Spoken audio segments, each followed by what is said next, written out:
Kia ora everyone, we had some news about a week ago or so that LEGO were making a Horizon Zero Dawn game, apparently, or something. Instead of making a video covering that news, which is confusing, I've got so many weird opinions about that, I wanted to talk about my disappointment right now in regards to this image, which, when announced, filled me with so much joy. The possibilities seemed endless to me, and so far, as of May 2024, the LEGO and PlayStation partnership has amounted to a really amazing Horizon Forbidden West LEGO set, and now, apparently, a video game. So what's going on here? The past few years for LEGO and video game crossovers have been getting bigger and bigger, significantly, at the very least for Nintendo. We have Mario, we just had Animal Crossing release as well, Sonic the Hedgehog saw an Ideas set, as well as full waves of sets and brickheads and everything. Minecraft is still going after a decade now, hell yeah, go Minecraft! LEGO Fortnite released to pretty big success I think, and rumors say that fans of LEGO Nintendo, you guys are gonna love what's coming later on this year, but unfortunately for me, I am an Xbox and a PlayStation guy, then I'm a PC player, and then I'm Nintendo. I love gaming and I love LEGO, but my personal tastes for gaming have not yet been satisfied. I'm sure that in time I will get more sets, and I adore that Horizon set that we do have, despite the fact that I'm not even that big of a Horizon fan. It is an amazing LEGO set.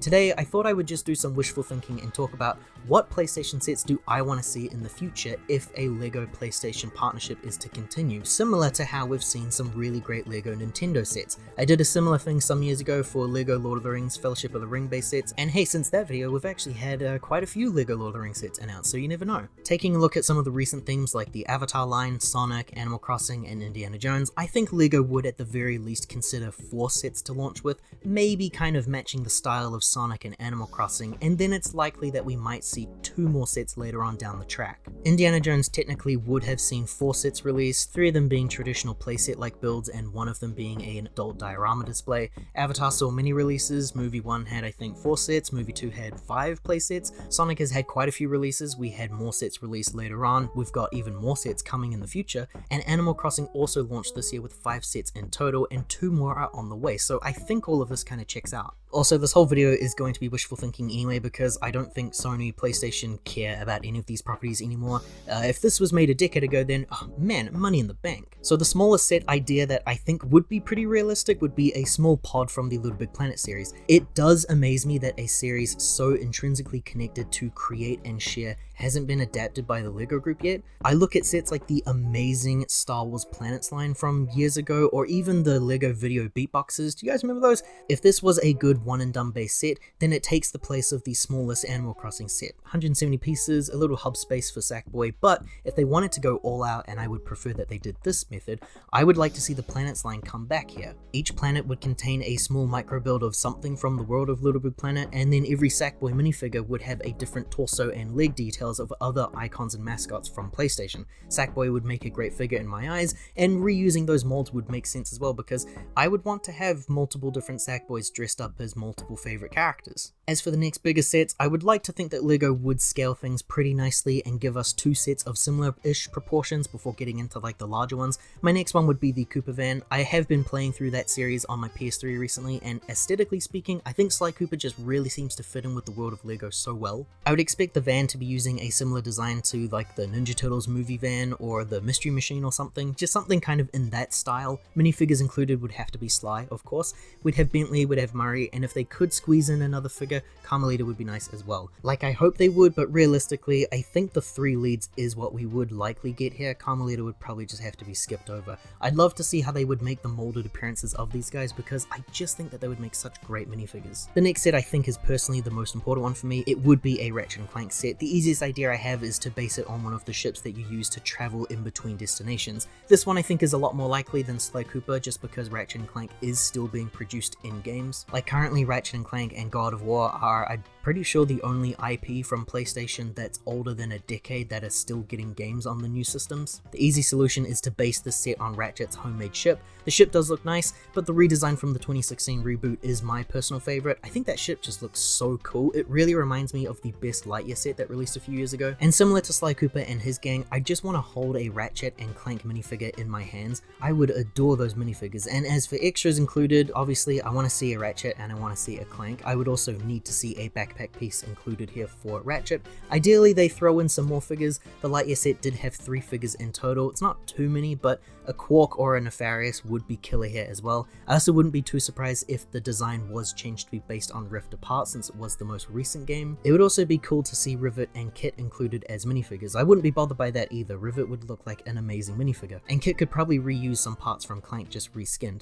Here's the thing, PlayStation has a very large audience of the younger demographic, but there's also an equally large number of older fans as well, probably more so actually. PlayStation has a lot of very successful franchises, but they also have ones that reach the R ratings, something that LEGO is notoriously afraid of, or so we thought, because we do get a couple of R-rated movies that get sets. I really want to see Uncharted and God of War in LEGO. The best way I would think that could happen, and where I think you have a genuine argument, 18 plus adult diorama sets. I want to start seeing some adult properties in the 18 plus line. Please. I would even be willing to pay the adult diorama tax here, where the sets should realistically be priced at like 100 NZD, but LEGO charge 150, seemingly just because they can. I think everyone would want to see Kratos and Nathan Drake in LEGO, so to sweeten the deal a little bit, why don't we base these on the PS4 games, which do have a lower restricted rating worldwide in comparison to the PS3 titles. Now for Uncharted, I love the entire Madagascar sequence, so anything from there could work, but I think I want to go with some of the Mount Vista segments from the end game. Towards the very end, once you're running around the old pirate towns, there's a very brief window where Nate, Elena, Sam, and Sully are all together.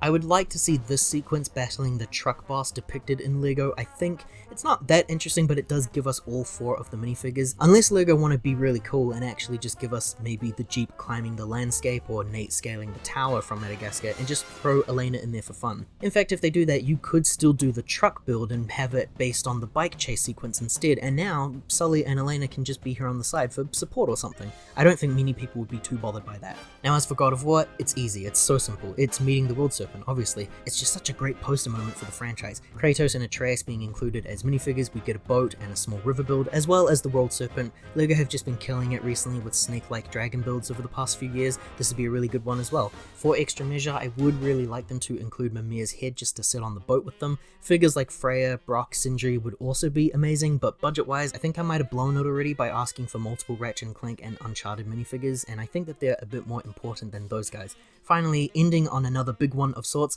I love the look of the consoles in LEGO. The problem being, I'm not connected towards the NES and the Atari. I love that Mario can interact with the NES here.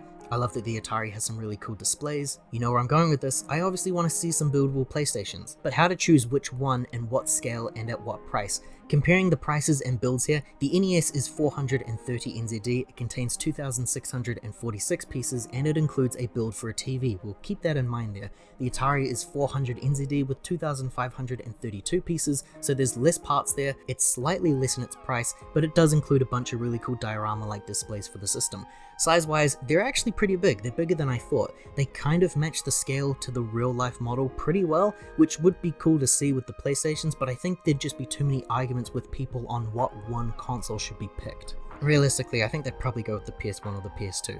I honestly think that my ideal design here, downsize them. Maybe to be half the scale of the builds or something, and just make a massive combination set. I'd aim for maybe 5 to 600 NZD, and I would release a build that works as a display for all 5 of the current consoles. 5 instruction manuals so that you can build them with your friends and your family, and everyone gets to build their own personal system. They could have a really cool display base to put them all on, and it would feature references towards the PlayStation branding, printed tiles of the controls, buildable little trophies, a brick-built logo of the PS1, memory cards for the PS2. I think adding minifigures is the overkill here, and because the others don't have minifigures included, I'm guessing they wouldn't bother with these ones either, but at the same time, figures don't exist for those NES sets and Atari sets to be included anyway, so I would want to see at least one minifigure represented for each respective console generation. Rights issues do get in the way here. Which ones would they pick? Everyone has their own different video game character they think of when we think of which ones represent the gaming generations. This is my pretty long list of all the figures I think about, and I would want to see, honestly, any of them. For PlayStation 1, I think of Crash Bandicoot, Lara Croft, Cloud Strife, Parappa the Rapper, and Solid Snake. There's obviously so many more video game characters to choose from this generation as well though. Crash Bandicoot's tough, licensing rights, they've been all over the place now, same can actually be said for Lara Croft, Cloud Strife, and Solid Snake, in which those franchises have seen many releases across many different platforms now. Really, the only exclusive here is still Parappa the Rapper, and I would also want to lean onto him a lot more because he hasn't really been featured much in the future generations. The idea of us getting a LEGO Parappa is rarer compared to getting a LEGO version of Lara Croft, as amazing as that figure would be though. For PS2, I do think of Jak and Daxter, Sly Cooper, Ratchet Clank, Kratos of God of War, Shadow of the Colossus, Kingdom Hearts. This list just honestly goes on. Sora would be amazing as well. I just don't see it happening though. I would love to see Kratos here, but again, I think the R rating thing, it just kind of gets in the way there. Even though it shouldn't matter if the set is targeted to adults who, while children at the time of God of War's release, they have aged drastically since then, so I just don't see why it's that big of an issue still for this company. If they wanted to re-release Ratchet or Sly here, I think I'd be fine with that honestly. I would prefer to see Jak here with a small Daxter inclusion or someone to represent Shadow of the Colossus. That'd be cool as well. For PS3, I obviously think of Sackboy, Nathan Drake, Infamous Cole, obviously The Last of Us, but there's no way they're touching that. I could honestly see Sackboy being re-released here. Again, I wouldn't mind it, give him a new expression, maybe an accessory of the puppet menu or something. It'd work pretty well. For the PS4, I think of Aloy, I think of Bloodborne, man, Bloodborne. Until Dawn, Last Guardian, Sam Porter Bridges, Jin Sakai. The generation had a lot of sequels to IPs that were established on the previous generations of consoles, and we really did see a rise in the adult consumer by this point. The PS2 kids were now PS4 adults, so people wanted to see more franchises kind of age up with them. They could release a new Aloy, I could honestly see that happening, maybe have her based on the first game or something. I honestly don't know if they would ever do Spider-Man again. Imagine the uproar from everyone if the first Spider-Man's going to be included in some expensive thing like this. Maybe this is how we would get a Ratchet re-released. He would cover the PS4 generation because he'd be covering the reboot or something. Yeah, I don't know, it's hard if you're going to rule out any of the R-rated characters here. Now for PS5, Tragically Slim, I think of Astrobot because I adore the Astrobot game. Celine from Returnal would be awesome. Something really weird and niche like that would be great. A Helldive would be cool as well. Probably the closest we get to like Halo Lego, but again, the ratings, I'm pretty sure. Spider-Man was also present here. That would essentially be a brand new figure if they wanted to do Spider-Man based on Spider-Man 2, but I'm gonna go all in on Astrobot inclusion. His little cape and all, he's so cool. But this whole idea on minifigures is wishful thinking. Like I said, they probably wouldn't do minifigures in a Buildable Consoles like set anyway, and again, it doesn't even matter because I don't think that LEGO and PlayStation are ever gonna do more combos. It sucks. I really think that LEGO PlayStation would work. You take all of those beloved IPs, you give them some really cool stylistic LEGO sets. I think there's an audience there. There's an audience for the Nintendo ones, there's an audience for PlayStation as well. Maybe I'm out of touch with the youth here because all of these franchises I said that I love and would love to see in LEGO, like 3 of them out of the 20 are actually still popular today, but then again, who's talking about Atari? If you liked this little rambling here and you have your own ideas of what you'd like to see, sound off in the comments below, please. Liking this video and subscribing to the channel does help to support us in making more commentary-based videos like this one. Thank you very much, kakite ano, I hope to see you all in the next video.